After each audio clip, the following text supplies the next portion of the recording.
Welcome to Halloween special quiz.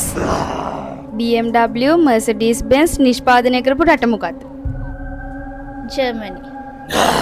ලෝ ප්‍රසිද්ධම පුද්ගලයෙක් වන William Shakespeare ඉපදුන රට මොකක්ද? ඉංග්ලන්ඩ්. දෝමපල්ලිය පිහිටා ඇති රට මොකක්ද? ඉටලි. මේ ළඟදී ප්‍රසිද්ධ කෞතුකාගාරයක හොරකමක් සිද්ධ වුණා. ඒ හොරකම සිද්ධ වෙච්ච කෞතුකාගාරයේ තියෙන රට මොකක්ද? ෆ්‍රාන්ස්. මීළඟ ප්‍රශ්නේ ඔයාලට. උත්තරේ දන්නවා නම් පහලින් කමෙන්ට් කරන්න. කියපම් බලන්න මගේ රට.